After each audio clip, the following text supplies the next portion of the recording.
Dude, what are you doing? The battle is about to start. We need to go now. Now, Lucas. What are you doing, dude? Come on. No. Lucas, no. Yep. You missed. No. You see that tree? Dead. You're gonna get us in trouble, man. Let's go. And don't break anything. People of Earth. The name's Nukem, Duke Nukem. This is Happy Teacup! This is Albert Wesker. I'm Hatchworth from Steam Powered Giraffe. You're listening to The Rock Show on VoxVii.com. Listen to Conrad and Lucas! Take geek culture off the shelf and show it to you. The spine from Steam Powered Giraffe says so. Don't change the channel, 'cause I know where to find you, bud. Hail to the king, baby.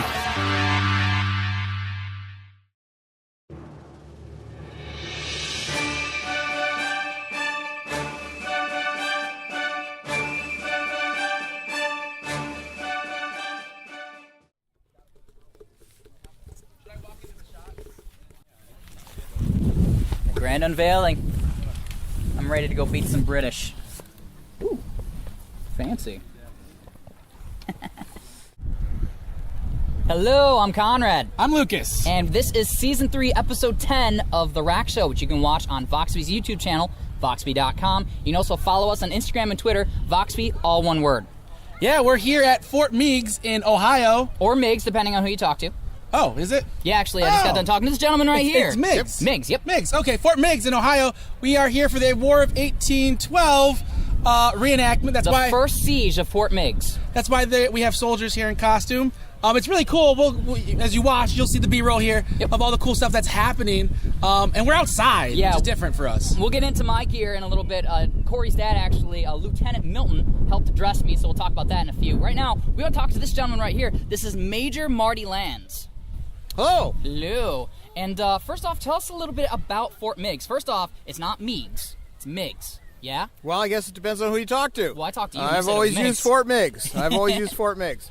Okay. The Fort Meigs is the largest wooden wall fortification in North America, reconstructed. Mm-hmm. It is we're on the original ground of the fort as it was constructed as it existed in April, May, and June of 1813. Mm-hmm. So 200 years ago. Wow. We have the same footprint, the same layout, 10 acres inside the wall, 65 acres total property. Yeah, we were told that the length of this fort is equivalent to 3 football fields. Yep, so that's probably about rough. It's a 1 mile perimeter if you walk around the pickets. That's crazy. Now, this reenactment that you are doing here, I don't want to say why, but why this reenactment as opposed to maybe any others? Well, of course, we're actually celebrating battles that took place in 1813. Mm-hmm. Actually, in the beginning of the month, or the end of April and first week of May. The most significant actual battles that took place, there was a siege for that period, but the most significant battles took place on May 5th of 1813. And when we do our reenactment of our battles, we're reenacting the things that took place on May 5th of 1813. Okay, so the next... I guess the next battle, is that how you do? Okay, I'm sorry, I don't know much about reenactments. Do you reenact actual battles, or do you just kind of put the British on one side and the Americans on the other and sprinkle in some Native Americans, just go nuts? The technical name is tactical demonstration. Okay. And it can be designed to follow an original battle, and ours do. This afternoon we're going to follow essentially what was called Miller's Charge, which took place on May 5th. Miller was on our side, the Americans, Miller right? is an American colonel, launched an attack out of the opposite end of the fort that we're in right now to attack British artillery positions that were actually where the Fort Meigs cemetery is now. Okay. And it was the British military, right, that was coming at us? British and Indian allies. Okay. Yes. And so the British were encroaching on the fort, and he wanted to do first strike? Is that what was his idea behind it? Hit them before we hit us? Well, so kind of the situation is, this is the northernmost post of the Northwestern Army. Okay. This is a supply depot, so this is a forward operating base, if you will. General Harrison is gathering troops and supplies in anticipation of attacking up north into Michigan, because at this point, Detroit surrendered in the previous fall, so that's all British territory now, with an ultimate goal of invading Canada. Yeah, we were told that at this point in time, I guess, like if this siege would have gone a different way, if this fort would have fallen, that we would have been Quebec. You could argue, yes, that had we lost, we'd probably all be speaking English right now. Yeah. Now, it's really neat that you guys do this. What got you into, you said tactical, what do you call it? Well, the battles are called tactical demonstrations. Okay, tactical demonstrations. What got you into reenactment and tactical demonstrations and everything? Well, I'm going to correct you, just living history. Okay, thank you. So what we're doing right now is we're living history. Okay. So it's not just the battles, it's how do you, your camp life, how do you maintain your equipment, how do you build things, all that. We'll get into guns later. Right, all the material culture stuff. Mm-hmm. Generally, and as probably everyone else in the hobby has the same thing, they always had an interest in history. Mm-hmm. Most of us as little boys like to play soldier, right? And so we're still little boys at heart, and we're still playing soldier. From a practical perspective, when I moved into the area, there was a local organization that could support, they could kind of get you into the hobby and train you up. Mm-hmm. That was the organization here, so I've come up through this organization. I've been doing this for 19, 20 years. Now, sorry, go ahead. Very cool. What can we look forward to seeing today, since this is the beginning of our day? All right, what's going to happen here today? So the highlight is always the tactical demonstration, which will be Miller's Charge. It's the actual battle. We're going to fight outside of the walls, actually, with cannons and muskets and soldiers marching and all that. But there's also more static demonstrations. We'll be firing cannons and showing people how cannons are loaded and fired. Yeah, I think we're checking out the artillery later on today. Muskets and rifles, how those are loaded and fired. We have demonstrations of that. Mm-hmm. And then we also have some lifestyle type of things going on. There's a tent where kids can, what kind of games the kids play in 1813. The variety of things. There's a medical exhibit where we can talk about how you amputate somebody's arm in 1813. Houston would like that. You can handle the tools, right? To be a doctor in 1813, what you had to do is you had to own an amputating knife and a saw. I could do that. Yeah, no, just does not have you do that. Stop off the hardware and buy that. Right? We have a lot to see, and we know that you're a very busy man. So, Major Marty Land, thank you very much for having us here. All right, we're gonna do thank some you very much. laps and Thank check you. out this awesome fort. Enjoy the rest of the day. We Thanks. will. And now I'm here with Lieutenant Milton, who actually helped me get dressed today. This is actually some secondary gear that he had. And now explain to me, because you went through everything I'm wearing, and you guys don't understand this. Aside from my underwear and socks, everything else is period accurate. So tell me, really, just kind of break down what I'm wearing. To start with, the trousers that you're wearing, the typical fashion, this is called a fall front trousers. Okay. You know, they didn't have zippers back then, so this is a 3-button hold up. It drops down, and then there's your fly. That's hence the name of the fall front trousers. Yes. They're worn at your natural waist, which is about your belly button. Here. Okay, and that's where the top of the waist is. Does a nice job of covering up the pooch too. I like that. So from the trousers, you then have your vest. Obviously, there's a shirt underneath your vest, but the vest is the important thing to make sure that you have on. If you're only walking around in your trousers and your shirt, you're walking around in your underwear. Yeah, it's considered very inappropriate. Exactly. Yeah, that would be inappropriate to be walking around in there. So now you have your uniform coat. This particular uniform is the uniform of a unit based out of Monroe, Michigan, the 2nd Michigan Militia Lacroix Company, and they were an infantry unit that is designated by the white facings on the front and on the tails of the coat. So I'm a Michigan boy in Ohio, defending our freedoms from the British. Next thing is your cover, which is your hat, and you always had to have a hat on at any point in time. You will find some gentlemen with smaller caps on, which is like a forage cap or such, because they didn't always have to have a uniformed hat on, but they did have to have something on their heads. Now, is this a uniform hat, what I'm wearing right now? Yes, it is. Okay. That is called, the type of hat is called a round hat. Okay.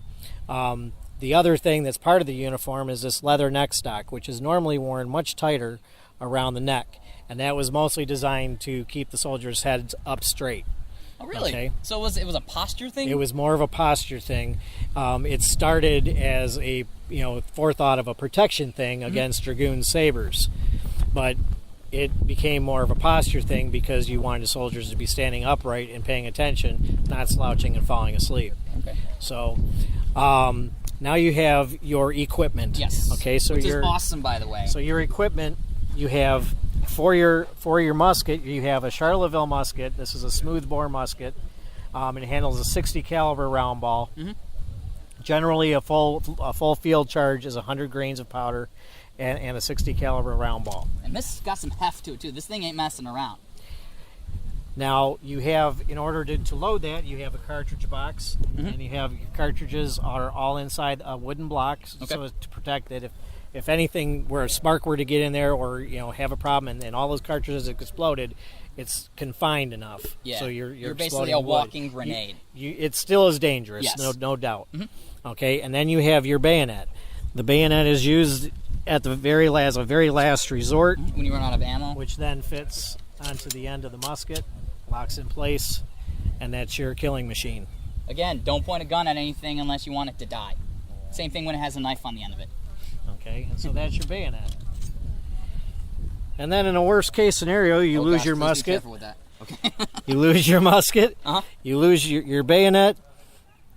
Secondary melee. Secondary for a militiaman would be a hatchet. And that as well is a perfect killing machine. Yeah, this doesn't cut wood. You can just by the look of it, this is meant to do some damage. Awesome. Well, thank you for everything.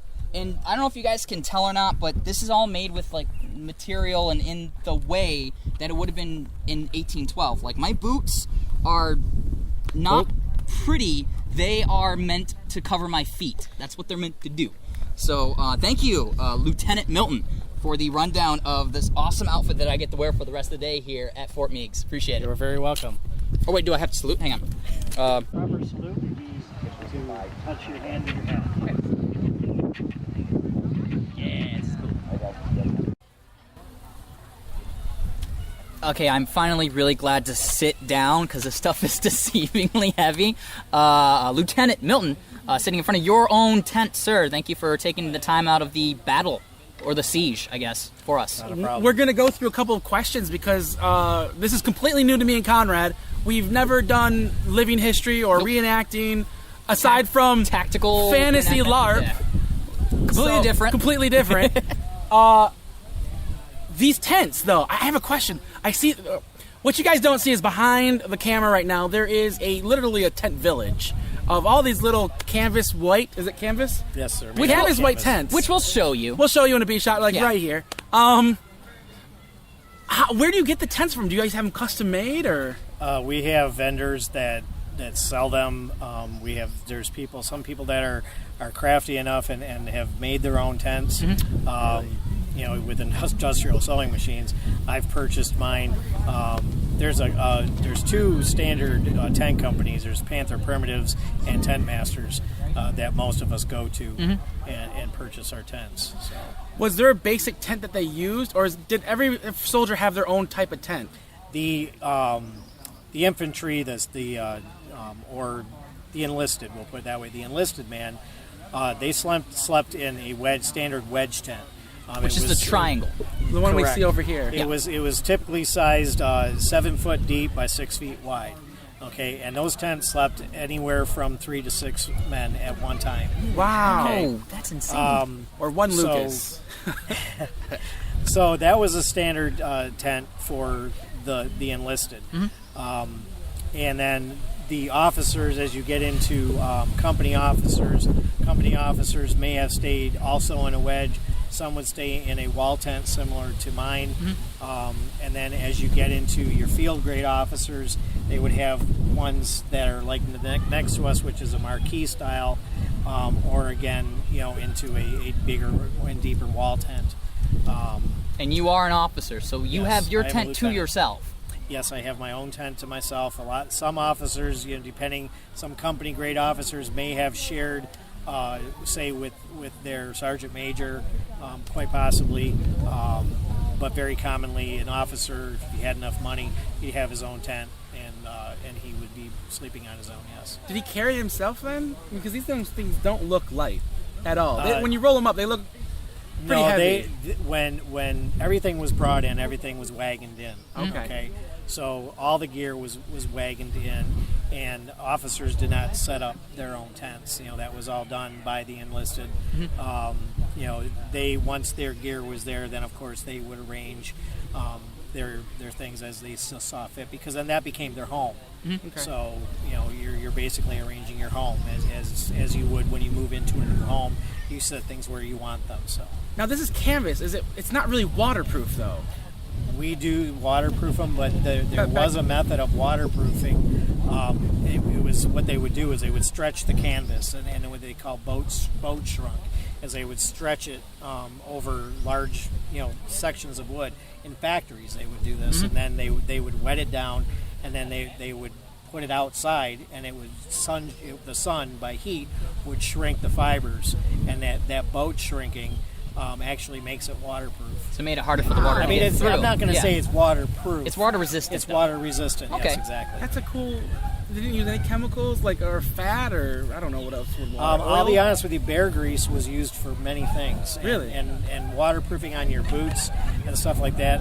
Bear grease was very common. The natives used bear grease for everything. They used it from sealing wounds to almost as like a lip balm. It really sounds nasty, but it served its purpose. Yeah, if it gets the all job natural. done. Yeah. I mean, any kind of chemical uses just wasn't there. The only thing that was made with chemicals was black powder. That's cool. Yeah, I mean, as Marty Land said, this is 200 years in the past. They had to make do with what they had and what they knew. So, and you guys are incredibly accurate. It's really awesome. We do a lot of research. Yes, so. we were talking about this when we were talking about my uniform. I have a little brush and a little pick here that I didn't realize I had until a few minutes ago when I just looked down. What do these do? Those are items to help keep the lock on the musket actually functioning, because a lot of times you get a buildup of powder residue in the pan, and so you'd brush that out. Sometimes the touch hole in there, which we will go over later, there's a small hole right in the side of the barrel behind there. That's all closed up. You can't see it right now. Actually, if you take that flat piece and you flip that backwards. Flip this backwards? No, flip that flat piece towards the front of the gun. Oh, so frontwards. Okay. Now, if you look down there, you'll see a small hole in the side of the barrel. Oh, yeah. That's the touch hole. So when the powder that's in the pan ignites, the fire goes into the barrel. And boom. And then fires out the end. So that touch hole oftentimes will become clogged. And so that little pick on there, you push that into the touch hole, and that will clean that out. Oh, okay. That's really cool. I'd also like to talk about that. We talked about this is Fort Meigs or Meigs? Meigs, yeah, I've always referred to it. I've been looking around here. It's a family atmosphere. You can hear the kids in the background probably playing. About back here, it seems like there's some kind of kitchen or food area. Yep, the way the military tents were set up for the Americans, they had, all the privates and enlisted were set up in front, and it worked its way back by rank. And then the kitchens were the last thing. All the kitchens were usually set approximately 20 feet back from the officers' tents. And then that's where all the cooking was done, and everything was back and behind everything. Is there a reason for that? It keeps order. Then you know where everybody is, and then, like I say, because by rank, you know where your officers are, and the officers know where their men are. So that's a reason for that layout. Is it also kind of like a pecking order? So officers eat first, and then the first row in the street, and then back and back. Oftentimes it could happen that way. I mean, within our community, though, our reenacting community or living history community, some will tend to do this a little bit differently. And then as we have group meals, some like to let the men eat first, and then the officers eat last, and then the cooks eat after the officers. In some other instances, in other groups that I've been with, they will let the cooks eat first, and then the officers, and then the men. So it varies. Yes, it varies in kind of how you want to work it, because it is a family atmosphere. Yes. And so we have so many different people, and it's all in how you kind of work with your own people and your groups. And now, when we first got here, and I actually let it seep into my verbiage as talking to you just now, I mentioned the word street in reference to the way the tents are set up. Can you tell us about that? because you have these large rows and you have so much space in between the tents, they utilized that space as a street, so that when the companies were to form up, they would actually the enlisted would fall out right out of the front of their tent, and they would be in line right in that street. So the company was already formed up, and so from that there was a central street. So they would form in and head out down that center street. So it is literally a street. If you were to see it from an overhead, it would look like a small subdivision. Where would the horses be kept here in the fort? There would be a separate area where they would whatever Stables? would be designated. There wouldn't be stables, but there would be an area that they might designate wherever the dragoons, which was the mounted cavalry. They would have a separate camp, and then they would be taking care of their horses. Today there's no mounted cavalry, right? Today at this event, no, we do not have any mounted cavalry. They're called dragoons, though? That would be the term for them, yes. I might want to change. The only dragoon I know is from Final Fantasy, so I would, now I know. I would. That sounds really Did cool. you just say you want to be a dragoon? Yeah, now I would. You want to ride a horse? Absolutely. You want to put horse through that? I'll be honest kinda with you. mean. If you really wanted to look cool, a dragoon outfit is the one to wear. Is it? Yes, That they sounds have really very cool. fancy uniforms, and they wear fancy leather helmets with horsehair plumes. And Now, Really? Now that's a great segue because walking around the fort, I saw behind me there are some gentlemen dressed up in green with a yellow or a golden kind of fringe, and you said those are riflemen. Yep, that's the I first am US rifles. yes, I'm the Michigan militia. Yep. You can tell by the different color designations. How many different, I guess, units or groups? I don't know. They what would the be terms are. different companies. Companies, We okay. refer to them as units as we put them together. But there are, I think, represented this weekend. There's at least on the U.S. side, there are. It's about six. There's about 6 different units that are represented. We have the 19th U.S. Infantry, 22nd U.S. Infantry, 1st U.S. Rifles, 1st Regiment Volunteers mixed in with the Michigan Militia, and you have then you have various artillery companies. So Now, okay, I guess I don't really know how to ask this. How much? Okay, I want to shoot this, but I know I'm not allowed to. How much training would I have to go through to fire this gun? I know we're going to get into the gun itself soon, but how much training goes into actually being able to fire one of these bad boys? The average soldier was initially trained without even being given a musket. The first thing they would train them in is how to properly face. How to have proper footing, spacing, and everything else. And then they were given a stick, and they were gone through the motions word by word how to do everything. And then they were given a gun. They didn't trust the average soldier right off the bat to just give them a gun and say, okay, this is what we want you to do with it. So, you're talking about even after they, were initially familiarized with the new recruit, you're still talking days and weeks, and then even those that knew how to do it, after a while, it was constant drilling. There was never like this downtime that you see. Everybody kept busy. Even if somebody was taking a break, that would be fine. They would eat, yes, but nobody was idle for any period of time. So everybody kept busy. So what you're saying is that there's no way I'm going to be able to fire this today. Oh, we'll find a way. Oh, okay. Awesome. Great. I can't get over how big this fort is. We were talking before. It's a mile in circumference. Right. There must have been a large forest around here when it was built. Like, we're probably standing in the forest. Well, there were Where it definitely was? a lot of trees at one point, but to At one build a point. wood fort this size, of course, that takes a lot of trees. Now, did they? Because there's a river. What's the river called back The here? Maumee River. The Maumee River. Did they take and put it on boats and bring it down, or is this all locally? Would have been locally sourced. What do you think? I don't know the exact story behind it, but I would firmly believe, and I from some of the history of it that I do know, a lot of trees were cut down, and then they hand shaved and cut down everything they needed to build a lot of this. So The hand. You can see, and we'll get a photo of these. Each piece almost is pointed. How did they do that? With like axes. Yeah, axes. Hatchets. There's a specific name for them, and I'm not geared on the tool end of it, so I don't know the proper names for it. Well, why would you be? You're a lieutenant. That's not your job. That's not his job. That's not like- his job. That's an engineer Come thing. on. I will be honest with you. I mean, there are people that are in this hobby that research every aspect of it, so they can tell you anything. Okay. But my research tends to meander through a lot of different things.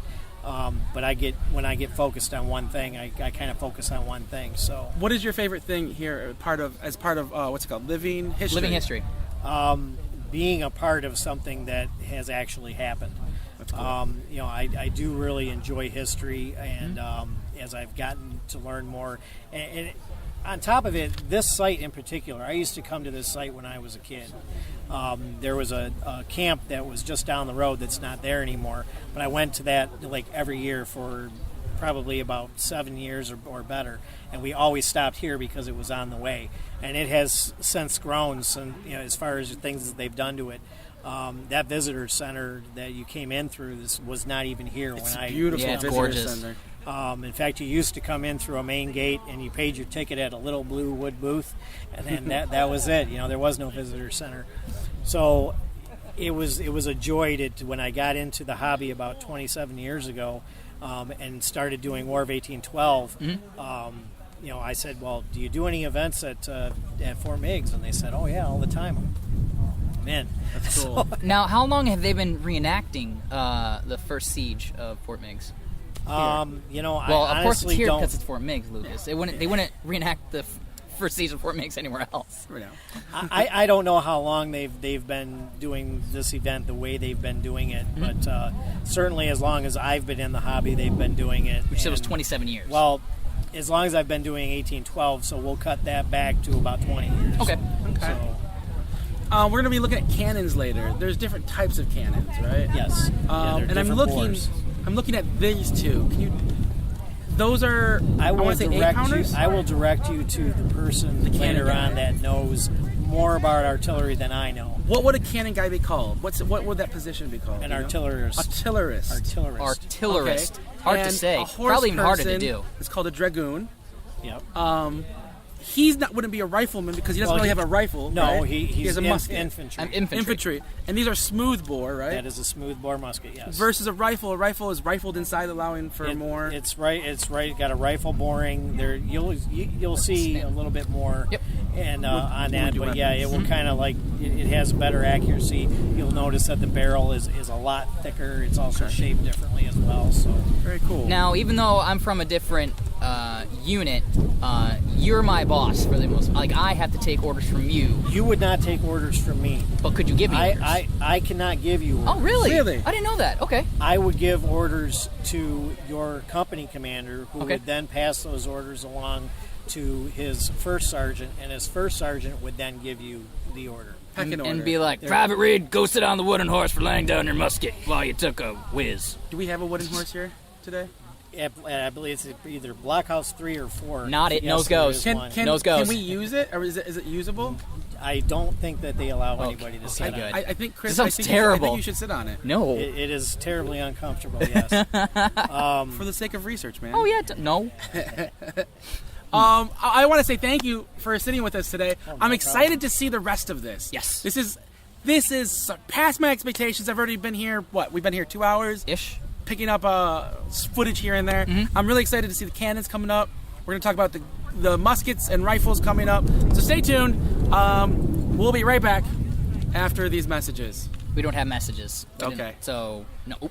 Back with Lieutenant Milton. We were in between shots, and I saw this with the guns, and I was just curious, why exactly would you do this? Because I feel like if you took one of these in the middle of a battle, they would all fall over. So what's the point of stacking the guns in this way?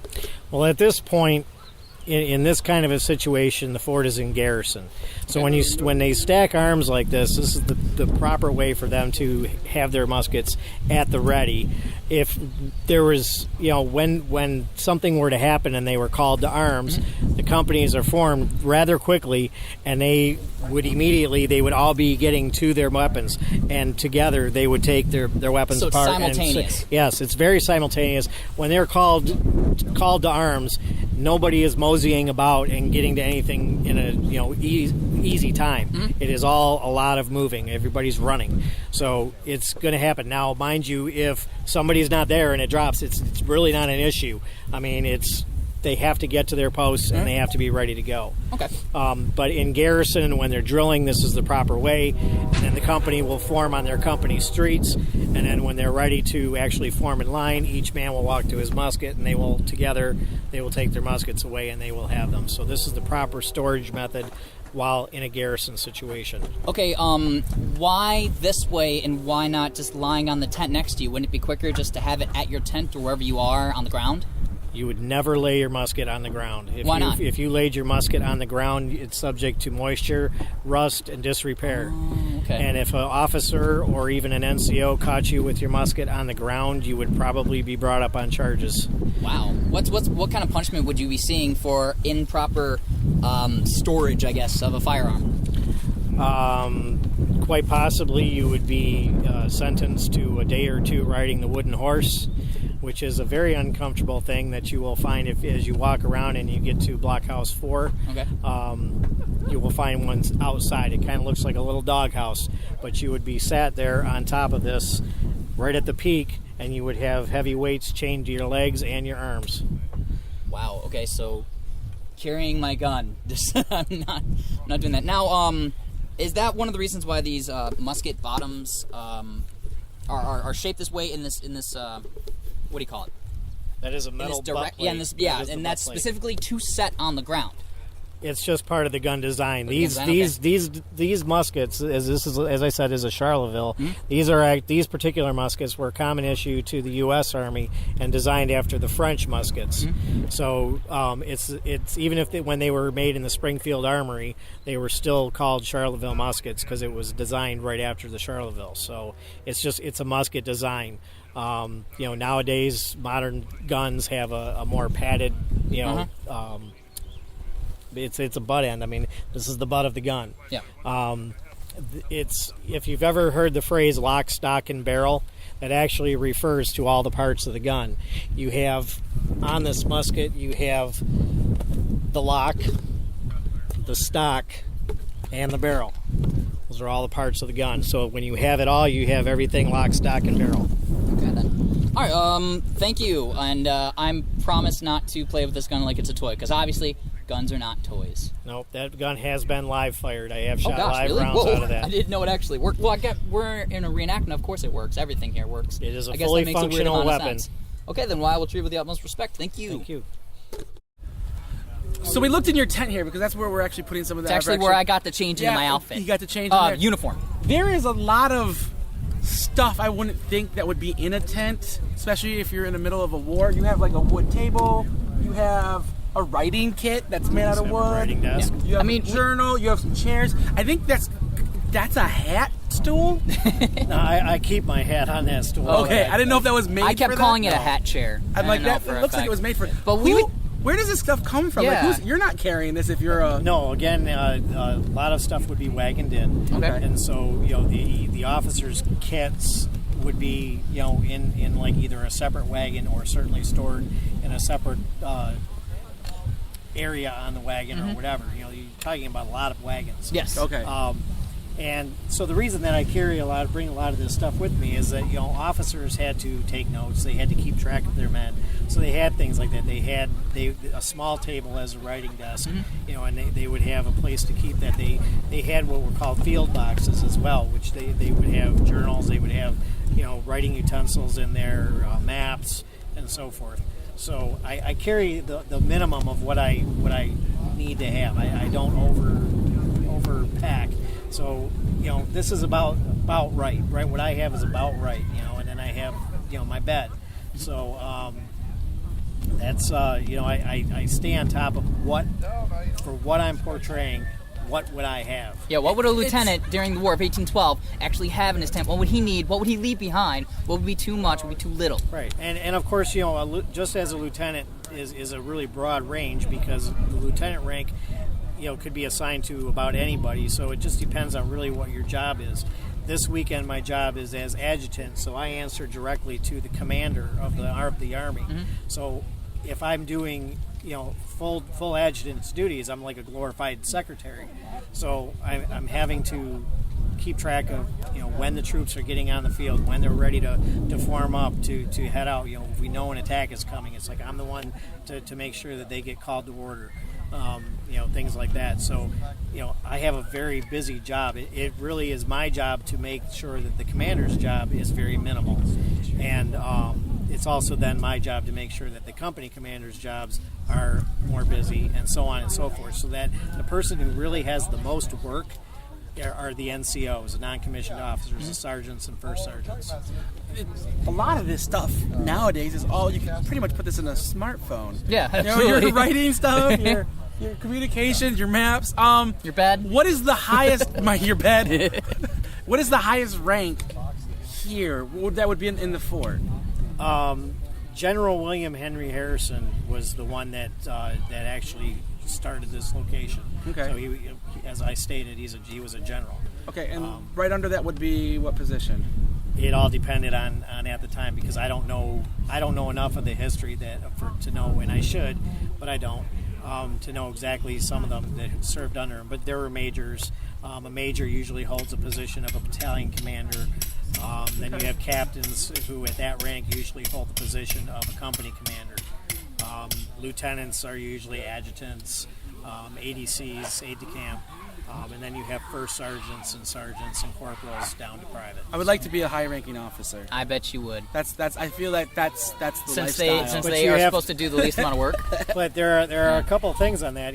Back at this point in time, officers almost pretty much bought their commissions. A lot of them could.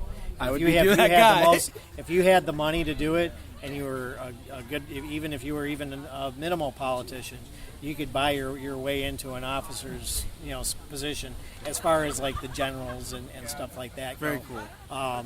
But if you were to be up to the rank of like lieutenant or captain, you probably worked your way to that rank. I'd rather buy. Like I said, I thank you for letting us come here today, and it's really cool. I'm looking forward to the rest of this. Yep. Anytime. Want to see more of the guns.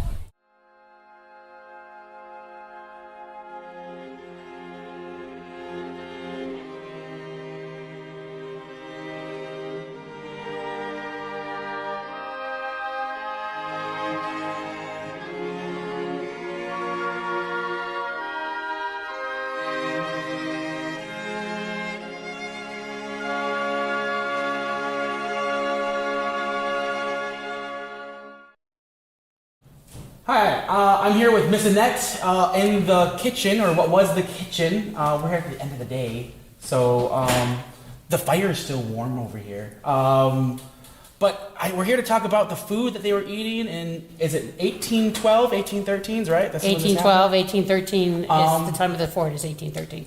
So I've heard about a couple of foods while walking around the fort today. So I know about hardtack. Can you explain what hardtack is? Hardtack is basically pie dough that you make at home, and they just dry it out. Oh. And if you are at sea, it's called a sea biscuit, and usually cut round so it fits in barrels. And if you're on land, it's called hardtack, and it's square. Okay, and now what's the point of hardtack? Why would they? It is a food that will last for 100 years. Really? Yes, it's dried out, nothing gets into it, except for a few bugs that you would put in your coffee and let them drown and skim off the bugs and drink your coffee and eat your hardtack. Ooh. It's your travel food. Now, have they had any of that stuff today, or they don't really bring hardtack to these things? A lot of people don't like hardtack, so it's not here. They prefer to eat the officer's fare is what we make. Because in this fort, men did their own cooking. There were 7 men assigned to a mess. Uh-huh. Yes, I did say a mess. Okay. And they would cook for themselves. An officer, however, did have a choice of who he chose to hire to cook for him. And we do know that one officer did hire a female to do his cooking. Oh, very cool. So it depended on who you were and preference. And okay, cool. Now I know something.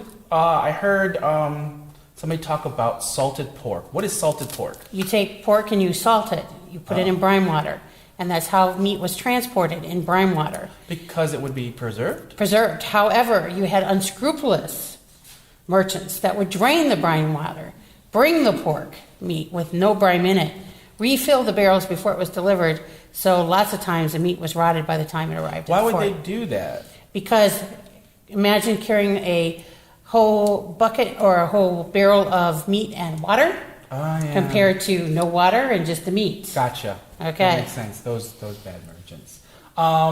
And another food fair that I heard about was pigeon pie or... Passenger pigeons were very, very big in Ohio. Okay. And it was said that when they were scared, they would blacken the sun as they rose. And you could just basically hit them with a stick. And you would take them and you can make passenger pigeon pie with them. It's a very popular dish here. And it's made with bacon. It's made with chicken, bacon, and onion. And you put it in a pie shell. It's very good. That sounds delicious. Were you guys serving that today? No, actually we made shepherd's pie. One of my favorite things since college. Yeah, and we also made onion pie. What's onion pie? You take onions and you use eggs, cream, salt, and pepper and put it in pie shell. And you have an onion pie. It's savory. Yes. That sounds really good. And what else were they serving? They also had, believe it or not, at this fort they had chocolate. So there This is the fort I'd be stationed at then. Mm-hmm. They did bring in what's common chocolate, which means chocolate with cinnamon in it. Yes. That we got from the Aztecs, and they would make biscuits or they would make desserts with that. Again, that's an officer's fare. Really? So we're talking about things that officers had. We've already established I would be an officer because I'd buy my way in. Okay, so you wouldn't want to be stuck with the salt pork and the hardtack. I would be an officer. He himself, he's infantry, but I would be an officer, most definitely. Right, so then you could buy the stuff that would come in and have all the cooks do the fancy things. Yeah. So you would have your duck à l'orange and your chicken fricassee. Okay. I'd have two everything. Yes, these are the type of dishes that were served. Well, I would want to thank you. This has been an amazing experience. It's really cool what you guys are doing. But thank you for talking about food with me because this is really cool. I appreciate it. And now we're sitting with Commander Ralph Naveaux. Thank you, sir, for taking time out of the living history to hang out with us. Yeah, thank you very much. You're welcome. And you were a part of what group again? Friends of the River Raisin Battlefield. You got some nice digs here. Absolutely. Right. I like this. A horn spoon. I just think it's cool. It's made from horn. It's made from horn. Like, what kind of horn is that? Like a cow horn. A cow horn. Yeah. Okay, very cool. It's cool. You have to boil it, and then you put it into a form to get it that way, and then you still have to do a little carving on it. Historically accurate silverware, which is not made of silver. Hornware, I guess. Oh no! That was the sound of a musket falling over, and now I have to go sit on the wooden horse for a day. I'm sorry, Lieutenant Milton. Oh God, he looks mad.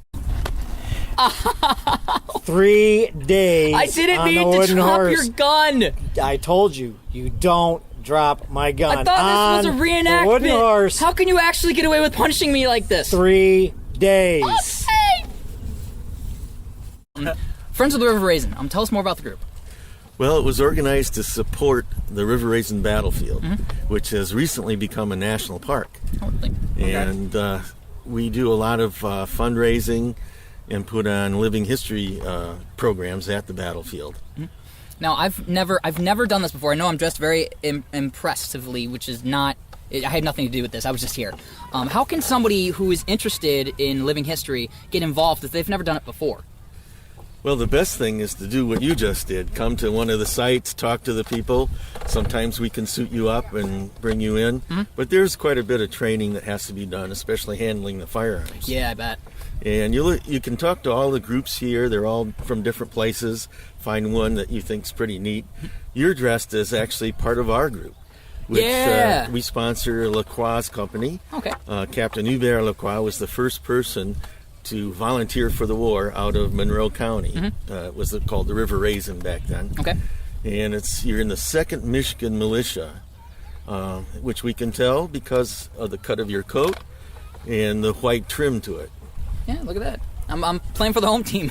Very cool. Basically, you were Michigan troops, Michigan militia, uniformed. 2 regiments in Michigan, one out of Detroit, which was trimmed in red, but one on the River Raisin, which was trimmed in white. So I'm home right now, kind of. I'm with my home people, my home fries. Very cool. That was terrible. I'm sorry. We do a lot of living history events at the River Raisin Battlefield, right on the site of the battle. Nice. And of course, we support other events in the area, such as here, Fort Meigs. Now, you said that the first. Remind me the name of the gentleman, the first River Raisin person that you mentioned. Hubert Lacroix. Now, you also have a French name. Are you involved with that? Like, is that just a coincidence? or like, can you trace your? Well, my your family, back then? yes, my family's been in Michigan since the late 1700s, and So- we're not the first families, but we're in that original group of French Canadians that came to settle this area. So putting yourself in the shoes of the people back then, living your history as well. Right. Yeah, that's amazing. Yeah, That's it's really part of my heritage. So. Now, what other groups? What are all the groups here? Because you said that's one. Friends of the River Raisin is just one. What are other groups? That And people by mention? groups, they're separate. I'm trying to get this straight. They're separate, essentially clubs. Like they're Yes, we separate operate. clubs, right? We operate as a living history club. Okay. And some of us do more military, some of us a little more civilian. LaCroix Company is kind of in the middle there. Okay. So that's why we're setting in a camp that is not rows of wedge tents. Yes, but we're not on one of the streets down by the. We're not in the military. We're in the military camps. Right. Our ladies and the kids are more numerous than you would find normally in a military camp. So this would be a civilian area, right? Correct. Okay, and it would be a protected civilian area because it's inside the fort. Yes. Okay. Definitely. And Very and, cool. and yourself, you're not living the history of a military man, even though you're a commander of the Friends of the River Raisin. It's a bit of a mix. Okay. Because Right. I noticed Well- you're not wearing a hat, and I was told that hats are very important as far as the uniform goes. Right. You don't be seen without a hat or a vest. Which If I knew I was having company, I probably would have put my hat on, maybe my coat as well. Okay. But the minimum really is your vest. Yes. To be properly dressed. We're learning all this stuff. So the different clubs, or what are we, regiments, or what do you guys call the clubs? Yes, each of these clubs picks an actual, normally a military unit, a regiment or a company to portray. And so you'll find some soldiers wandering around in green frock coats. Those are riflemen. Yep. And- Which they use rifles and not muskets. Exactly, yeah. Right? Yes. Which was different. We talked about that earlier. Yep. Right. Okay. And I saw gold and I think blue trim. What else have we seen? We've seen yours, the Michigan. And you wear something similar to this then because you're from the same It's exact same coat. Oh, okay, so exact Really? same. Yeah, except I have some white. But yours is epaulets probably a on little it. more decorated since you're a commander.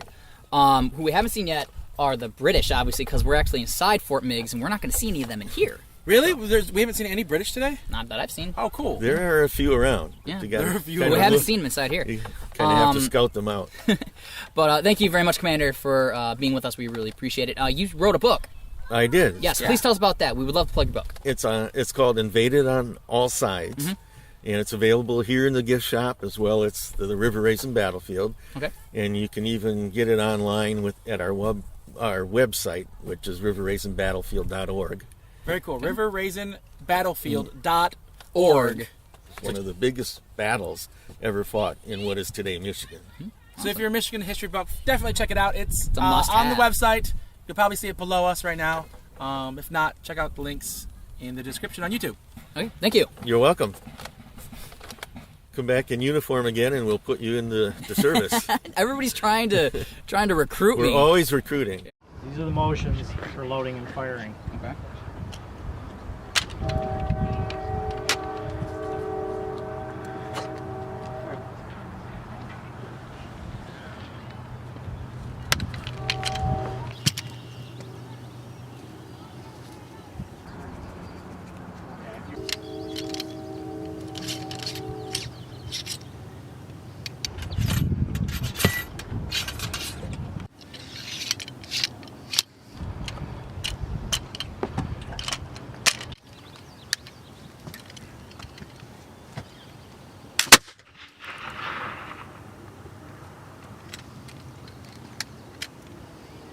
All right, now I'm going to load it.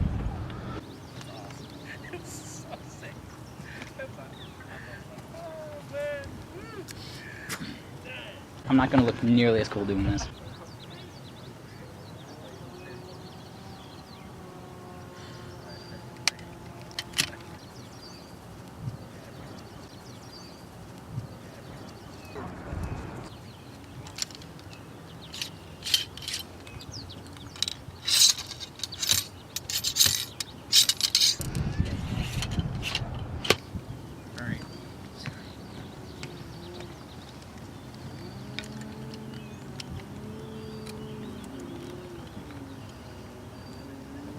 Raise the gun just a little bit. Make ready.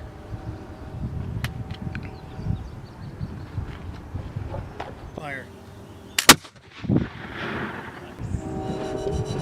That was cool. For some reason, Thank you. I thought he was going to cock back. What thought I was gonna do? Thought I was gonna mess it up? Shoulder!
ow, ow, ow, ow, ow, ow, ow, ow, ow, ow, ow, ow, ow. Ow. Ow, ow, ow. If you want Conrad to stay on the wooden horse, click subscribe. Ow, no. If you want to look at these clips over here or wherever they are, and Conrad to get to stay on the wooden horse, click subscribe. What? No. No. How do they get me off? Giggity. Ow. Ow.